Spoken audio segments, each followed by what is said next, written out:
So many people skip Phantom Menace because they think the Star Wars story really starts in Attack of the Clones. That couldn't be further from the truth, and in this next part of our conversation on Episode 1, Nathan and I talk about how the seeds of Anakin's greatness and darkness are really planted in this movie. So we pick up the story with Qui-Gon and Watto conducting their business outside the junk shop.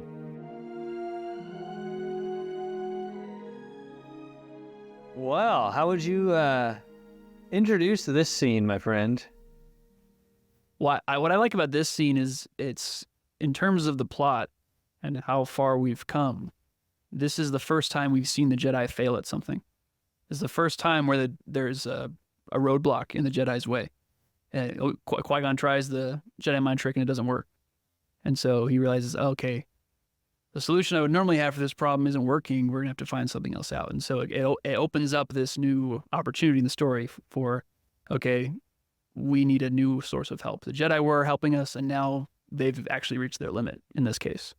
This, edge of the galaxy, the same rules don't apply over here. And so we need help from, it sets up a need for another character, another source of help, which of course, we don't know it yet, but this little kid we were just introduced to in the scene before ends up being that help. Yeah, that's really cool. I hadn't thought about that being the first time this is a failure. Or maybe not failure, but it's just a roadblock. Yeah, it doesn't work. Yeah. I really, kind of along those lines, I've always appreciated how exotic it makes it feel, where you get this sense that Tatooine's like way out there, like Republic credits don't work, slavery laws, they're not even in existence out here. Watto, all this normal Republic stuff doesn't work. The Jedi mind trick. Yeah. And just the junkiness of it all. I mean, it just feels so wild, wild west, just that we're out in the middle of nowhere and even the Jedi have to come to grips with that. I think that's a neat, it just portrays that vibe really well. Yeah. And I like, we get a little insight into Watto's character here. He's kind of on display here, talking about, he's haggling for a price and he's trying to, you really get the car salesman kind of vibe from him in this scene, because he was kind of putting on a show before where he's like, oh yeah, come back, when Anakin first shows up and he meets them. He's like, oh, welcome to my shop. What can I do for you? And now he's like, no, now he's getting kind of upset. It's like, you're not going to give me the money I actually need. You're trying to push Republic credits on me. That's not going to work. Come on, stop playing with me. He starts getting a little aggressive. So there's these two father figures in this scene. They're going to clash over Anakin, and they continue to do so throughout the rest of the Tatooine sequence, which is like who's going to, which male figure, which the tyrannical side, the benevolent side, which is going to hold sway over Anakin's life. So it's kind of similar to like Hagrid and Mr. Dursley in the Harry Potter stories, and it's that tyrannical father archetype. Really comes from Jung's interpretations of the shadow. I don't know if you've heard about the shadow aspects of the father and mother archetypes. So it's like the dark side of, there's, the positive aspects and then there's the negative side. And that's what Jung would call the shadow. And so these like narcissistic parents who like dominate and consume their children like psychologically. So their children are there to serve their needs, and the children are there to, be slaves for you essentially, which is kind of why the Watto, slave owner kind of picture works really well with that archetype. So, and unfortunately, kids of those narcissistic parents kind of tend to have the same problems themselves, and we kind of see Anakin turn into Watto a little bit as he gets older. Wow, that's really neat. Yeah, and how that even just a small piece plays such a role in Anakin's life. I mean, when you think about that, it makes so much more sense as to why he actually is willing, if you will, to be Vader. That's all he knows. That's the father figure, This is the most influential. And what a foreshadow of what's to come with Darth Maul and Qui-Gon, the duel of fates, which is kind of another, in a sense, battle of fatherhood for who's gonna raise Anakin, because it could be Qui-Gon or it could be the Sith. ultimately it'll be the Sith, even though Obi-Wan kind of fills that role a little bit. But yeah, wow. And we've talked about this a little bit, but I really have what am I trying to say? I've really enjoyed just that slavery aspect into Vader and into his life. I mean, you just see it. It's so strong. It's so prevalent. I've never really appreciated how modern Star Wars tries to take him as like he's the monster, he's the tyrant. It's like, well, sort of, but I mean, he's a slave, and he's a slave for Palpatine. He's a slave for Tarkin. I mean, you just see that the way he's portrayed in A New Hope and stuff. I mean, he just he's obeys a pathetic figure, Tarkin. Yeah, and he obeys the Emperor like no problem. So, and I think this is so neat how George just ties it all together with the slavery aspect of it. Yeah, and wow, what a glimpse into who Anakin is, the father figure there. It matters, right? Parents matter. Yeah, especially those early influences. Yeah, and an interesting thing about Vader is that he doesn't really get much agency until he starts chasing after his son in Empire, and that's when he starts. That's when he starts to kind of come back alive. He now has like a new purpose, and so that's when he starts to exercise his own authority and starts choking dudes out and going kind of berserk. But before that, in Episode 4, he's kind of just the Empire's pet, like the guard dog that they let off the leash sometimes. And then, but in Return of the Jedi, the Emperor comes back and kind of puts him in his place. So yeah, that is a part of Vader that, he can be super cool, it can be and super intimidating, but underneath that, it's all facade, it's all a persona, and underneath that is this broken, physically and emotionally, spiritually broken man. So yeah, at the end, and that was the big reveal in Return of the Jedi, right?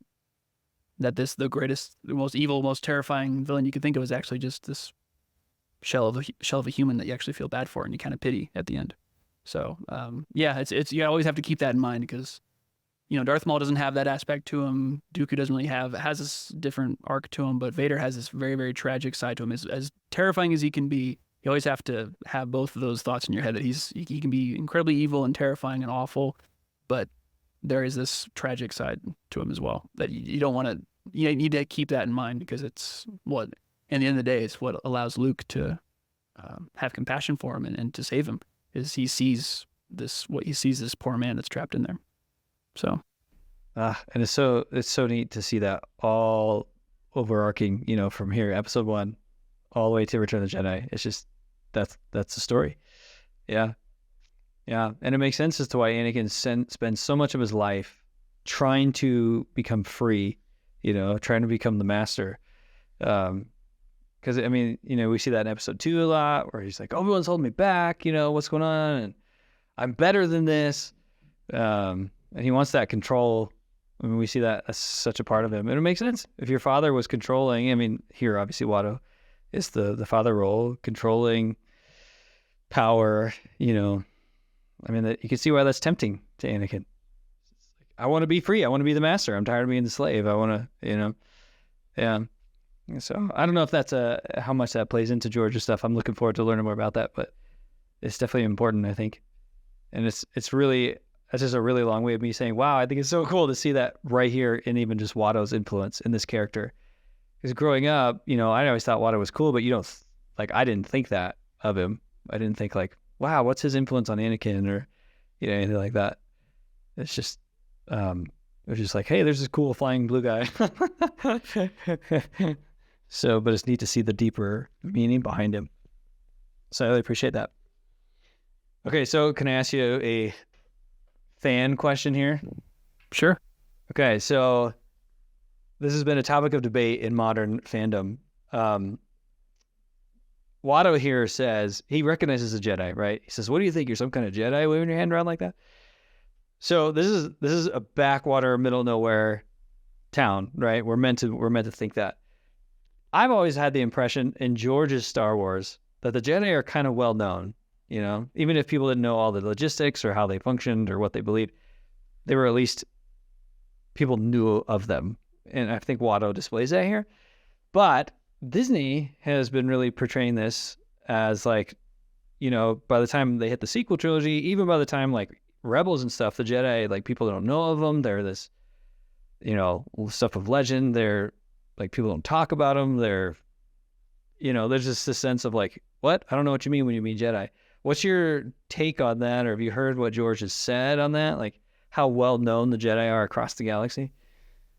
I don't know of any specific time that George has talked about how well known across the galaxy are. I wouldn't be. He may have mentioned it a couple times. I have to do some homework on that, but it does seem that every time we do encounter the far reaches of the galaxy, the Jedi are known as people know what they are, or at least they have an idea of what they are.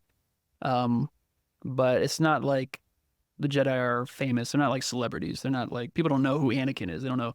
They don't know their names, but they have impressions of who they are. And you see that in Clone Wars a lot, where people encounter the Jedi and they go, well, we've heard about you. You have a reputation, but how much of it is true? That they're known as like baby stealers and all that kind of stuff. So, yeah, it's one of those.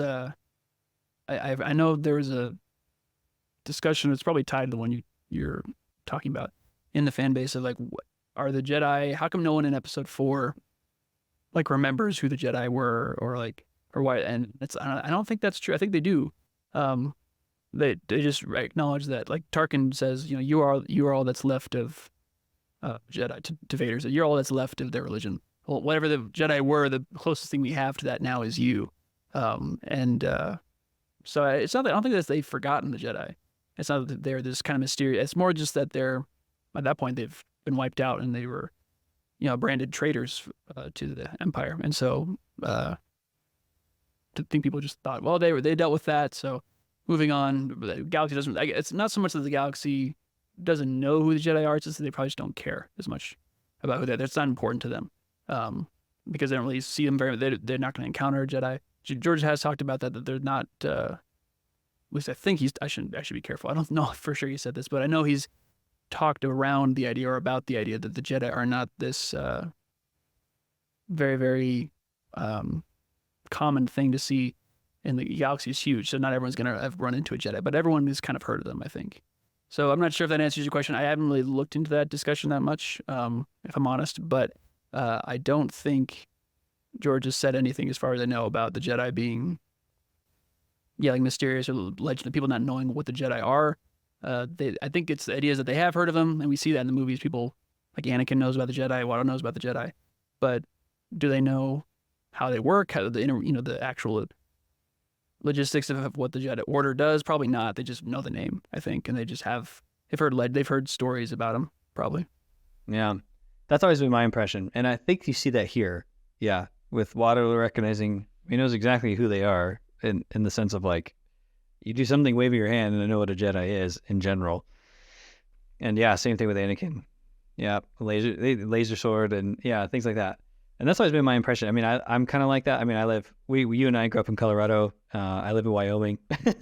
we're in the middle of the Wild West. So I feel like for us, it'd be similar to saying like something about the CIA or the FBI or, something like that, where it's like, yeah, we've heard of them. We know they're part of that government way out on the East Coast, but could I tell you exactly what their job description is? Could I tell you, everything?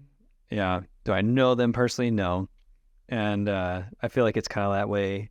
And I've appreciated this because, again, you see it more in the Clone Wars, but you see Palpatine use that tool, where he uses the fame of the Jedi against them, where he'll start using public opinion against the Jedi, and just to try and paint them in a bad light so that he can ready or prepare the galaxy to be against them, to see them as traitors. So I've not. And that's always been my take, and it seems like that in George's Star Wars. So I've always been curious on why modern Star Wars and modern fandom has kind of gone with that and just been like, well, who are the Jedi? What are they? I've never heard that term before. What? Like, wow, I don't think so, guys. Even 30 years after the fact, I mean, I think most of the galaxy would still know what a Jedi is in general. But I don't know. I was just curious on your thought. Yeah, I'd have to do some research on that specific. I don't know off the top of my head, but I can, from what I've read so far, what I've gathered from watching the movies and studying them, I think, I don't think the Jedi are this totally unknown entity. I think it's more just they're slightly mysterious. People have heard of them, but they don't know. They haven't. Yeah, like you said, they're not super clued into exactly what they do. They just know like, oh, they mess with your mind sometimes, and they have a laser sword. They don't know it. Maybe they don't know it's called a lightsaber. Yeah. Kind of thing. Yeah. Yeah. So Okay. yeah. Well, thanks for clearing that up. I appreciate it. I don't know if I did clear it up, but you're welcome, I guess. Oh, it's a question and response, not question and answer. I don't know if I can't answer things. I'll just respond. Yeah, there you go. I also find it interesting that like this middle of nowhere place on Tatooine of all places has a T-14 hyperdrive. Like there's like, what is that doing there? In Watto's shop, the will of the Force, I guess. But I think it's kind of neat that there is one there, but it's just super rare. Yeah, he's like, and no one else has one. I promise you that. Yeah, it's true. I never thought about that. It's a super nice, super souped up engine, basically. It's super nice for basically a super nice car, like a Cadillac. That's the Naboo. It's like a gigantic shiny Porsche that just landed in the desert, and it's among all these other rusty cars. It's like, oh, I actually have this really, really nice engine. It's like, okay, well, yeah, it's true. Where does that come from? Yeah. And then I love the smile Qui-Gon just gives him. You can tell he's so frustrated at the end. He's like, okay, thanks for nothing. Yeah. You can tell he's holding his tongue there. Yeah, and it is interesting that Qui-Gon has to be forced to deal with things here, because like you said, that's really good observation. Just that this is kind of the first time he has to deal with a failure, a roadblock. Maybe not roadblock. There's been some roadblocks already in this story, but where it's like he can't control it. Like with Boss Nass, he just does his mind trick and he's good. Yeah, but here he's like, okay, that's not going to work. Fine, So what's our hero going to do next? That's kind of a neat thought there. Yeah, it adds drama to the story, and yeah, because it's a new problem to solve, and that's true. I never thought about that. Where we saw the Jedi mind trick work before, and as an audience, this is our first time going, oh, it doesn't work on certain people. Ooh, that's a problem. So yeah, that's just interesting. Like every person in Tatooine that we encounter is just so weird and different, and as Jar Jar says, the beings hereabouts are crazy. And like in this next scene, like we meet Sebulba, right? And he's the rival of the hero. So before he goes on an adventure, there's like this oftentimes like the local bully. Like you're a Zelda fan, so I never know, is it Mido or Mido? When Link in Ocarina of Time, like when he's still in the Kokiri forest. Oh, there's that one other kid that kind of like bullies him, and you have to like, I can't remember. There's something you have Mido, to I think. Get past him or something. I think it's Mido.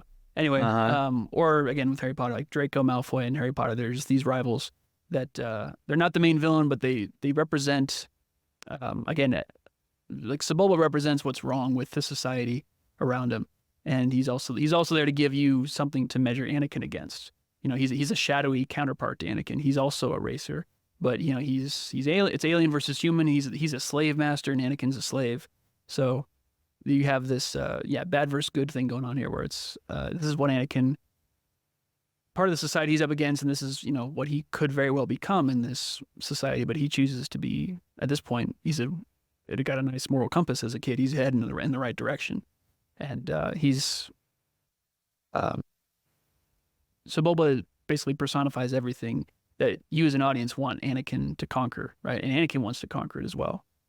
So, so Sebulba is like this nice little foil for Anakin, where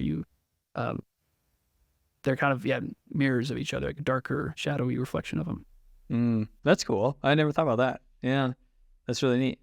Yeah, because Anakin seems to kind of be the only light amongst Tatooine so far. He doesn't seem to have succumbed to the culture yet. He's still holding out. This good kid in the middle of this corrupt, slimy place. That's an interesting perspective. Yeah.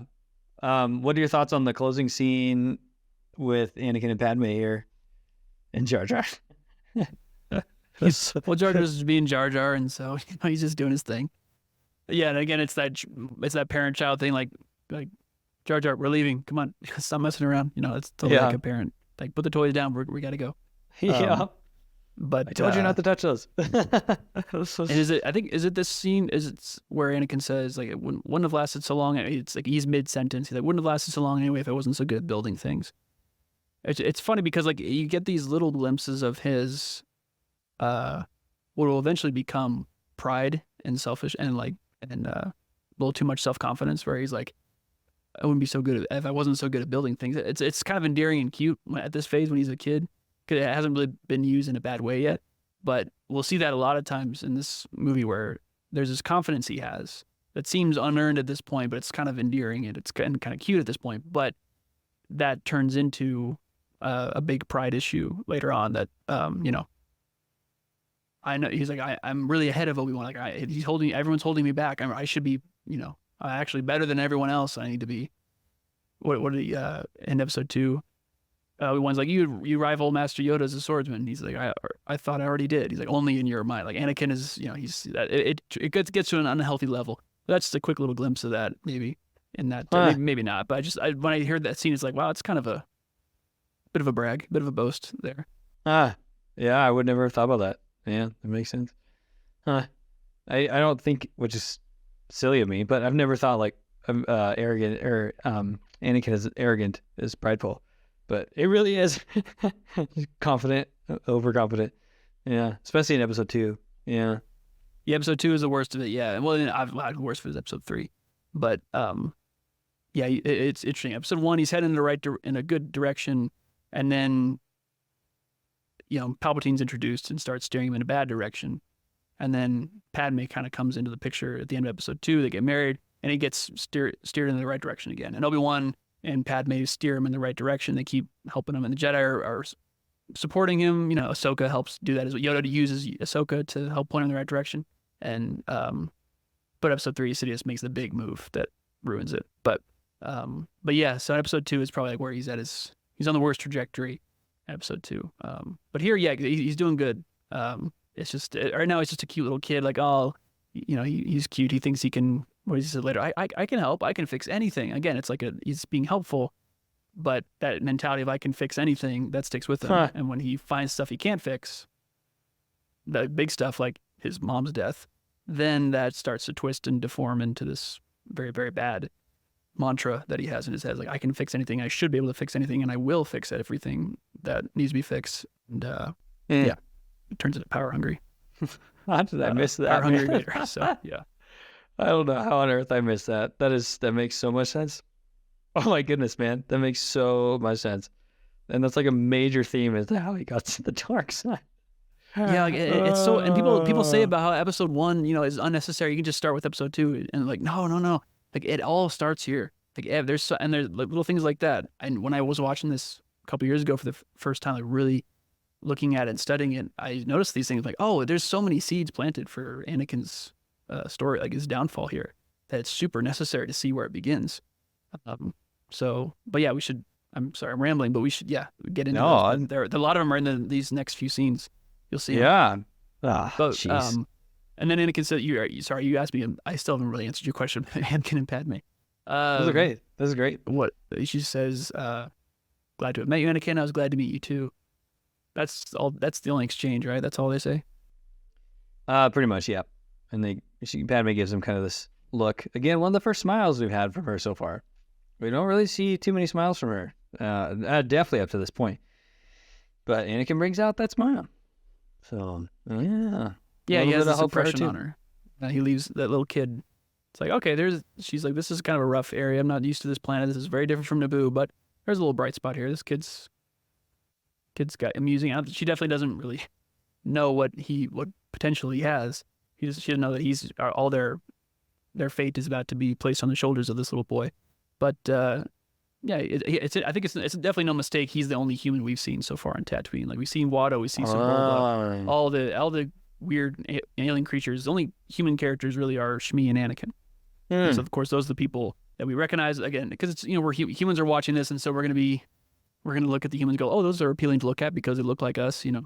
and Sebulba and Wada all look weird, and Jabba and all the other pod racers, and I guess Kitster and Anakin's friends. There's some humans there too, so we're endeared to them just by the fact that they're Wow. humans. So it's no accident that the first human we meet is a character that we're going to connect with and like. We don't really run into any unsavory human characters at this point in Tatooine yet. Oh, nope, never would have caught that, man. That's amazing. Oh, I feel so ashamed. I'm ashamed to call myself a Star Wars fan and miss these big themes. I don't know if it's that big. It's just I don't know. These are just little things. Who knows how important they are? But wow. Well, I'm so glad you're here. I'm glad you're here to tell us these things. well, I'm glad you appreciate it. Thank you, man. I so do. This is all brand new to me. Holy cow. I'm ashamed, but I'm thankful. You're fine. You're totally fine. It's great. I'm loving it, man. It's soaking it up. This is just so cool to learn all this. And it just makes so much more sense. And just the genius of George, I just keep coming back to that. It's like, he thought this all through. This isn't just random. He wasn't just out for making money. He wasn't just out to, make a silly film. Like everything's so intentional. I appreciate that. The prequels matter. They're not just this wasted, like, goofy time. Like, no, they're meant to be here for a great reason. And it's so good. I'm so glad he thought the way he did. That's pretty cool. So then we get Watto here. He just basically tells Anakin to clean your axe and go home, and kind of gives that superstitious look, or that suspicious look, I should say, out the door as Qui-Gon and all them leave. Where he says, like, Outlanders, they think we know nothing. He's very suspicious of, as you say, of outsiders. Again, the opposition, literally alien. They're alien to him. He's alien to them, and Anakin is endeared to them because they're of a type. Yeah. So then we cut back to the cruiser, and George fashion, you jump right in the middle of the conversation between him and Obi-Wan. And we get a little bit of Obi-Wan's humor here, which I like. Where Qui-Gon's looking for money, and what can we sell? And Obi-Wan, the Queen's wardrobe, maybe. That headdress looked kind of expensive. We could probably hawk that somewhere. Yeah. Yeah, I think that's cool.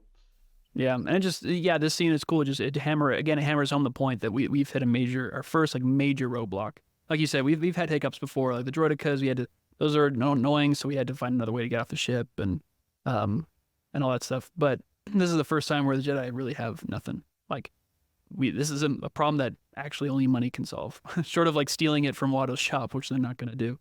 They're going to have to pay for it somehow. They're going to have to get money somehow. So yeah, just again, it sets up the problem that, okay, the Jedi mind trick didn't work, but we really have nothing else to help with this either. So we're really in a pickle. Yeah, and it's cool here too, because I think we get a nice insight into Qui-Gon's character again. Like, what do we do? And then you see him like, well, okay, we can't sell anything, so I'm sure another solution will present itself. Again, just Qui-Gon trusting the Force, which we've seen a big theme. It's like, all right, we'll just keep going. Yeah, another solution will present itself. He's not even like, let's not waste time trying to look, see into the future or try to figure out what we could do. It's like, let's just, again, stay present. It'll present itself to us. We don't have to, again, it's faith, right? He's got faith that the will of the Force will work in their favor. Mm-hmm. Which is so interesting between, again, just contrasting Qui-Gon with the other Jedi, even future Anakin. Anakin really wants to control things. The Sith, they want to control. Qui-Gon's just, nope, here we are. We're just going to be in the moment.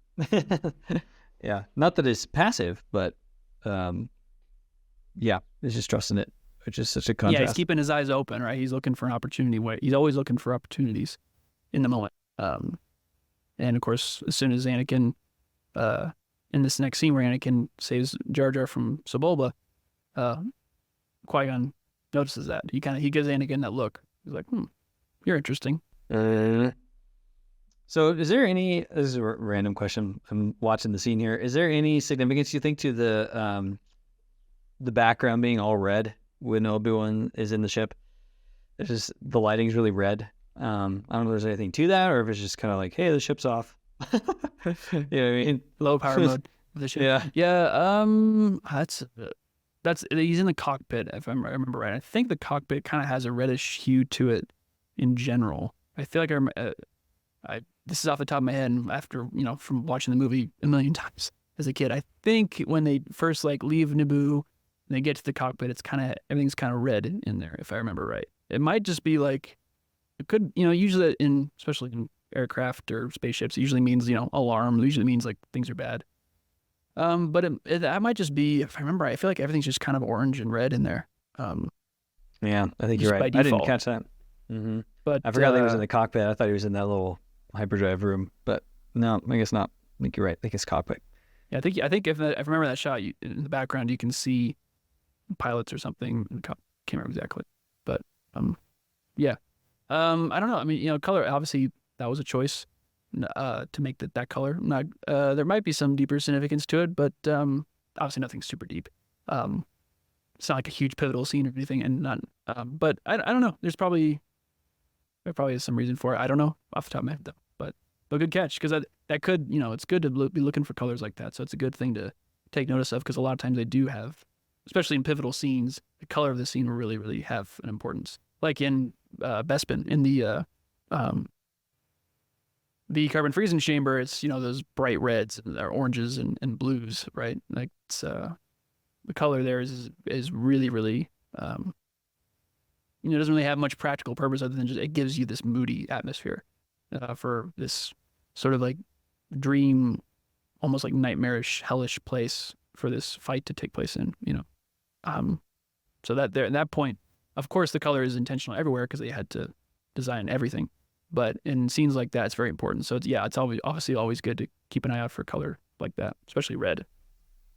Yeah, that struck me in this one. Just thinking that, like, wonder why. Yeah, I never really caught that before. It's just red. It's not overbearing, but it's just there. Great. Any other thoughts on those scenes before we get reintroduced to Anakin here? No, I think most of the notes and ideas I have are about these scenes with Anakin and how he interacts with his new friends after helping, yeah, Sebulba after helping Jar Jar with Sebulba and all that. Um, it's I like that Jar Jar is the underappreciated character. He's attacked, and this other underappreciated character is the one that saves him. So it's like there's kind of this bond between the two of them that is sort of you see a bit of it throughout this movie and the touch of it in episode 2 where it's not like a super strong bond, but they share a role in the story of being that kind of underappreciated character. They're both kind of kicked to the side, and when they get to Coruscant, they're both kind of ignored and shoved off in the corner while the adults are talking business, kind of thing. Yeah. So, but this is obviously they're kind of their first any meaningful interaction they have. Anakin tells him to hit the nose of the pit droid earlier, but so yeah, I love this scene because it just kind of establishes Anakin as a helper. He solves problems and he's brave about it. He's not afraid of Sebulba, who is he's talking back to a slave owner, and he could Sebulba threatens him several times in this movie, and Anakin is like he just takes it. He doesn't cower in fear. He's not running away like, oh sorry sir, sorry this skunk got in your way, my bad. He stands up to him. And so he's not afraid of conflict, at least at this point. And as he said earlier, he's good at fixing things. So he likes that manifests positively in this. He's a helper. He wants to help people out. And of course, Qui-Gon notices that here. Wow. Man, that's so cool. Again, you really kind of blown my mind with this pride thing of Anakin's, and just seeing that here, how it can go one of two ways, and you really see that. It's like every gift, right? It could be, it could be used for good or it could be used for bad. Like Anakin here is using his overconfidence, or maybe his confidence, I should say, to help people, his skills and stuff. But later we'll see it turn the other side. But I never thought about that. I never thought about him like standing up to a situation like this, or his being willing to, just come face to face with Sebulba, who could almost kill Jar Jar here in one swipe, kind of thing, Huh. Yeah, Wow. he's a really rough. He's like a biker. He's this he's not something you want to. He's like a Hell's Angel dude. Like you don't want to mess with him. He looks like this weird little dragon alien snake thing. But um, yeah, it's like and there's just this little kid standing up to him, and that's really remarkable. We don't really think about it because we're used to it, but it's like a 9-year-old facing down a Hell's Angel, saying like, "Leave him alone," and the Hell's and like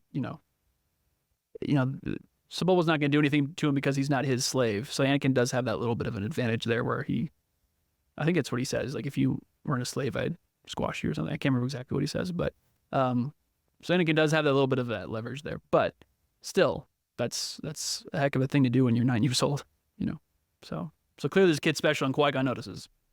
Wow, what a picture of this 9-year-old standing up to a Hell's Angel guy. Just a little total random story, but when I was first married to Kelly, we took her younger half sister out to ice cream, and she was about that age, and it was like we're in Colorado Springs, not middle of the night, but it was like it's starting to get later. It's like 8 or 9, and we're taking her little sister out, for ice cream, and right behind us is a big old huge Hell's Angel guy, just huge biker dude, and then my little sister-in-law just goes up right up to him like, "Hi," and just starts talking to him. He doesn't say a word; he just stares at her. And I was like, "Oh." So I just think about that, like, wow, I never thought of Sebulba in those terms, of like this big, threatening guy, because he's someone I've known for so long, and even his physical stature isn't necessarily threatening, but I'm so familiar with him that I just never would have even considered him in those categories. And I just, wow, kudos to Anakin's bravery, but also you kind of see that little dark side of the pride. Yeah, it gives him that kind of like I'd hate to see you, was it squash before or something before our next race. He kind of gives like the way he says the line, he's like, he kind of does that kind of gives him kind of a snotty. He smiles, and like smile quickly goes away and kind of frowns at him. He kind of he's got an attitude. He's got you can see the dark side from the beginning, but at this point it's not. As especially as an audience who is in the dark at this point, doesn't know anything. You're not worried. It's just a kid being a kid. But again, these seeds are planted, and one could go.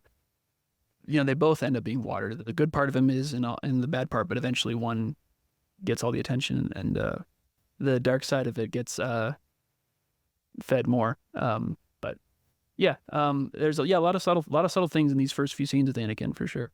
Like I think like the next scene with the old lady, is that the next scene? Sorry, you have the movie in front of you. I forgot where we are. Yes, let's see. This is where he's talking to Qui-Gon. I'm not sure. I've got to play through that scene first. Is that when he's like, "Oh, do you guys have shelter?" Or something like that. That might be it. Oh no, that's this next scene. I think that comes up in a little bit. Oh, it's a sandstorm. This is like where sandstorm. Where goes back to the ship. This storm will slow them down. Yeah. Yeah. So before we move on to that, I have two comments or a question. So first, this is an observation. I think it's really interesting contrasting Jar Jar with Anakin, both in that scene, but right before that, right when Qui-Gon finishes talking with Obi-Wan about selling the Queen's wardrobe. You just see again, Jar Jar still freaking out.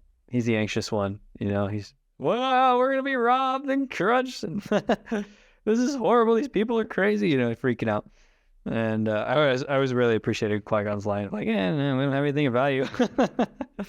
But it's just such an interesting contrast to Anakin, who's still a kid, what do you want to say, a looked down upon, kind of rejected figure in this story so far. But wow, what a difference, But you just see, Sebulba's already to crush this full-size alien, and it's this little 9-year-old who stops him.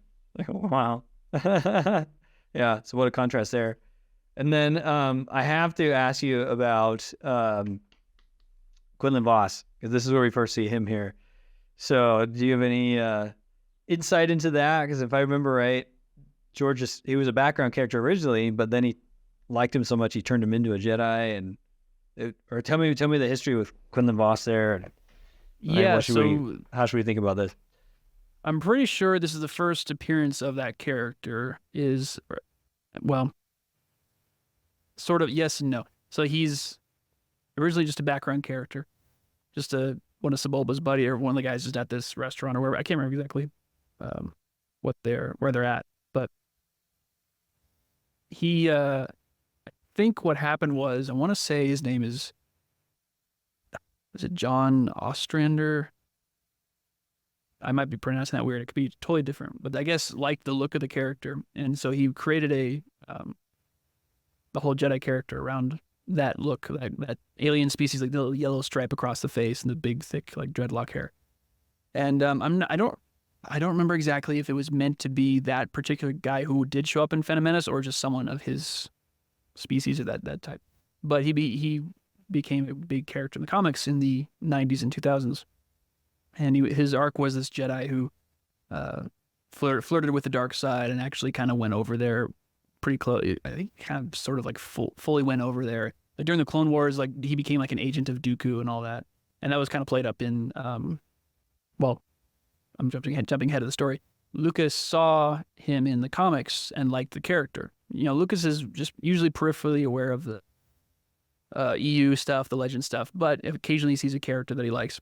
And so he saw Quinlan Voss. I think he just liked the look of the character. And I think I can't remember what the name of the Clone Wars episode, but the one with Obi-Wan and Voss, they were looking for, I guess, a Jedi to be in that episode. And I think someone either suggested to Lucas or either way, he approved of having Voss become a canon character. And actually, he already was a canon character because he was mentioned in Revenge of the Sith. When Obi-Wan says, when Anakin's late for the meeting, he's like, sorry, I was held up. He's like, and Obi-Wan's like, well, in short, it was going very well. Something, I can't remember. He says, and Master Voss has moved his troops to Boss Pity or something like that.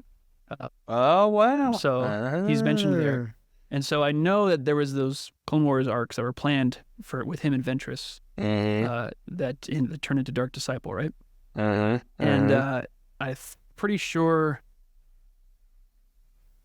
does she die at the end of it or does he die at the end of it? She does. She does. Okay. Yeah, I knew it. So yes, spoiler to anyone who hadn't read it. I haven't read it, but I know the story just because I'm a nerd and I read the Wikipedia article.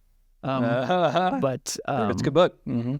Yeah, I heard it's good. Yeah, because I heard I've seen like there's a little bit of a story reel version of that, an animatic version of that. You can see one of the scenes from that. Anyway, he was just a huge figure. He was like the main character in the comics during the Clone Wars, and so I had all those Clone Wars comics before the Clone Wars, before this TV show, but between episodes 2 and 3, he was a big deal. So, and I think at some point it was retconned that this is who he was. This is the longest answer to your question. I'm sorry. I ramble so much.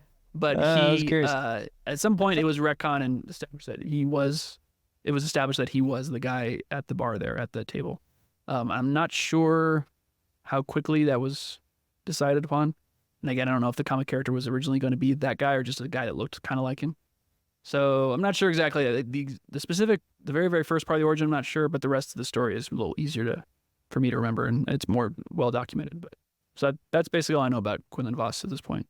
But okay, I was curious because I've heard a lot of fans discuss like how come there's this Jedi here that they don't even talk to, you know? Yeah, I don't think that was originally intended that way. Otherwise, it would have been that'd be a weird choice if you originally was a Jedi. Yeah. So as George Lucas fans, we should assume that that's not Quinlan Voss. Yeah, it's a weird thing because like it originally wasn't. Then he, now he says, "Oh, Quinlan Voss is a character in my story," but is it just a guy who looks like him? Is just I can't remember the name of his. Is it Marillion? No, that's. Oh, I don't even know. I think that's Luminara. Anyway, yeah. So it's like. Yeah, it's one of those weird. I don't think it doesn't make sense to me that that's Quinlan Voss. At least when they made it, that was not a guy. Because that'd be weird. Yeah, they would have made a point. There would have been a look or something that they would have put in there. So for sure, it's not. For all intents and purposes, it's not Quinlan Voss, but eventually became just like that. The old guy in Endor is not Rex, but now he is. Mm-hmm. Yeah, right. So it's kind of that similar thing. The story morphed a little bit. Yeah. Gotcha. Okay. Cool. That's all I had on that one. But so what do you think? We get this transition here back to the ship with Panaka and Obi-Wan talking about the sandstorm coming. and there's a message, I said, oh, we're receiving a message from home. I have no insight on this at all. I just think it's a really cool transition because it gives this eerie, something's coming kind of feel, both with this physical sandstorm, but also you get this presence like the Sith are coming, Darth Maul is going to be making his way here pretty soon here. Like the shadow is starting to come. But it's just quite interesting that it's just a real quick scene that George just threw in there. I don't know. Is it just purely transition? Because then once we get to that sandstorm, Panaka's talking like, oh, it's pretty bad. They go back to the ship, and then Qui-Gon, his first, cut back to him, his first look is just looking around like, something's coming. So what are your thoughts on that quick little scene? Yeah, well, the quick little scene, it sets up two ideas. One is that the sandstorm is coming and it's going to slow things down. So we have a problem. We got to figure out how to get off this planet. We got to figure out how to get at a hyperdrive. And now that problem is going to be delayed. We're actually going to be here longer than we thought. So the sandstorm is throwing a wrench in already kind of, we already have a problem. It's just a problem and another problem on top of a problem now that we're going to have to wait and hunker down here for a bit. As Obi-Wan says, the storm will slow them down. And Panaka says it looks pretty bad. So, okay, another hurdle we got to go through. And then the second thing it sets up is, or the second purpose I think it has is to remind the audience that there is stakes to this. That, so we're receiving a message from home. So our mind goes, oh, we're going back to Naboo. What's happening? What's the larger picture here? People are starving and dying on Naboo. And we need to go back and save them. That's why that's why the sandstorm is bad, because it's getting in the way of that. And so the next scene, when we cut back to the ship, it will establish, Bibble's message to everyone going, things are really bad.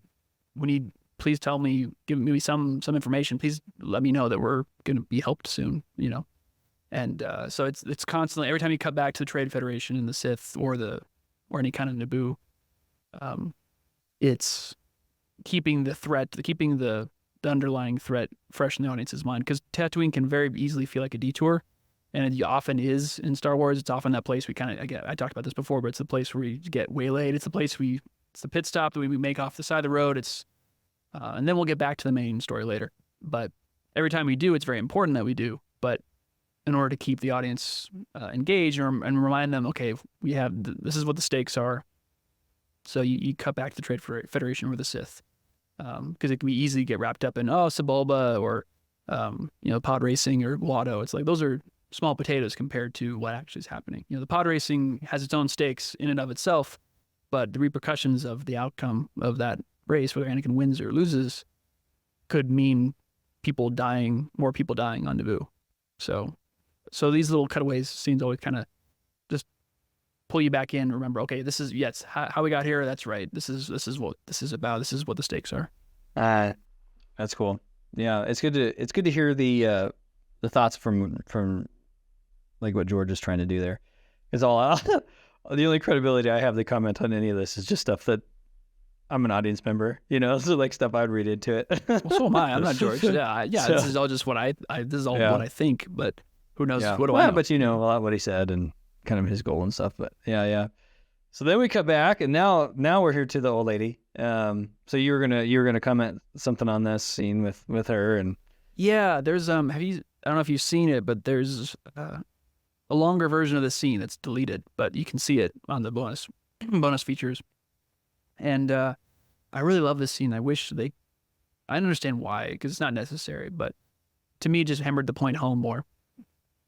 Because it's in the script too. If you read the script, the scene in the script is longer, and it shows Anakin helping out this poor old woman, Jira, I think is her name. So he's building a cooling unit to help her withstand the heat because she's old, and so again, it just really builds on that idea from the last scene of just how good this little boy is, and he doesn't just want to help. He actually is useful and smart, and he does actually solve the problems. He actually is actively helping, and it's not just like, oh, I wish I could help. He actually, even though he's a slave, he does everything he can. What little influence he has like no influence, no power, no authority as a slave, and as a 9-year-old. Like it's the most powerless being you can imagine, person you can imagine. This little kid that's also a slave, and yet he does so much. He goes above and beyond the Call of Duty, and So he actually is useful and smart and does actually solve the problems. And so it's just another example of him being helpful. And then the end of this scene is him offering shelter to these strangers he just met. And then he's building a droid to help his mom. Like everything he does, he doesn't do anything except help people. Again, it's such a cool arc because you can't imagine a more. It's interesting. He calls Padme an angel because he's such like this cherub-like figure. He's like this perfect little baby boy, But like he's just so like good and like seems perfect. And then just to have the arc be, oh, he turns into the worst villain you can imagine. It's like how could that possibly happen? You can't tell a story about that, and he did it. But again, I just love how it starts here. And it just sets up how great a person he is already at 9 years old. Yeah, that's right. Yeah, that's really neat. And just like his mom said, right? He gives without no thought of reward, with no thought of reward. Yeah.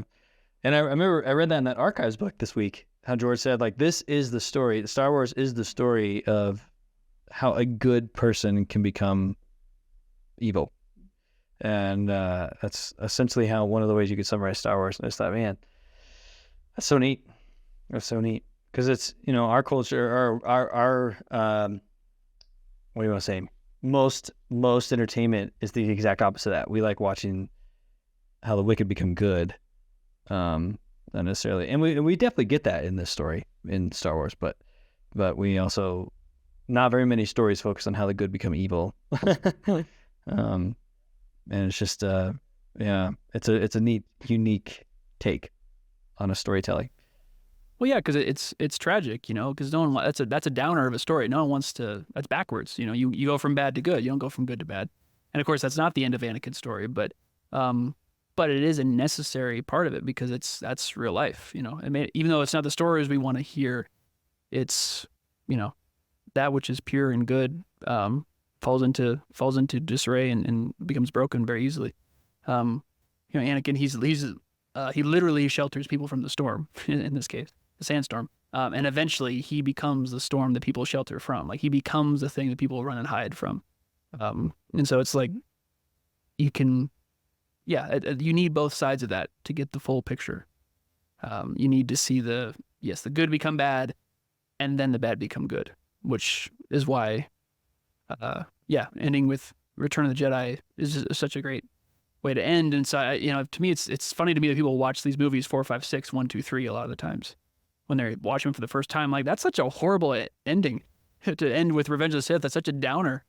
And like, it's so much more like, even if for people who don't like the prequels, it's still, I think, a better idea to watch them 1 through 6 because you get the movies you don't like out of the way early and it just gets better and better. And you end with the great ending of the trilogy that you do like. I like both, and you and I like both, and so to us it doesn't matter. But I think that the point is that the story starts. Well, the galaxy kind of mirrors Anakin's journey, where it starts out good, he starts out good, and as he descends, the galaxy descends, and then when he's redeemed, the galaxy's redeemed. So it's microcosm, macrocosm, and so like that's the arc you want to see. You don't want to have things be like things suck and then they get better. Oh great, oh they're bad again. And they end up getting worse. And it's done. And you love Star Wars? Like, no, my hero just turned to the dark side. It was awful. It was sad, Padme just died, And there's the hope of the twin birth at the end. But still, at the arc, it only makes sense this way, to have this to start here and then go down and go back up again. Yeah. And I think it's also a credit again to what you said earlier. Like, episode 1 is so critical. We have to establish this. Because by the time you get to episode 2, you can you still see Anakin as a good guy, but he's an annoying teenager who's really struggling. He doesn't start out as a pure innocent kid, but here you need that. It's the full arc. He's likable at this point. He's not very likable in episode 2. He's a brat. And I think that, I can't agree more, man. I just think it's got to be 1. You can't just start with 2. Episode 1 is so critical for so many reasons, but as we're talking about. But yeah, that's good. I didn't realize. I spent a long time since I've seen those deleted scenes, so it's good to be reminded of that he was helping her too, and just how much he's helping. Because really, this entire movie, I don't know if he ever even does anything kind of selfish. There's some prideful moments, you said, right? But not necessarily selfish. Well, there's another deleted scene that kind of plays into it. I really wish that scene had made it into the cut, but we'll talk about that when we get to it. But So Greedo. but yeah, Yeah. I love that scene. There's so much in that scene. But yes, for the most part, if you meet anyone who's this generous, anyone who's this helpful, it's like, who cares if they have a couple moments of selfish, at least from your perspective, like, I can forgive a little bit of selfishness, a little bit of pride or whatever. Because it's just amazing. At every turn, he's helping people, as his mom, as you pointed out, he knows nothing of greed, like his mom says, because he's a slave.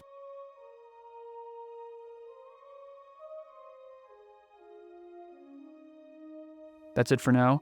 In the next one, we're going to talk about that time R2 met 3PO and told him to put some pants on. And we also see the Sith in the flesh for the first time, and Darth Maul speaks. So join us for all that and more in the next one.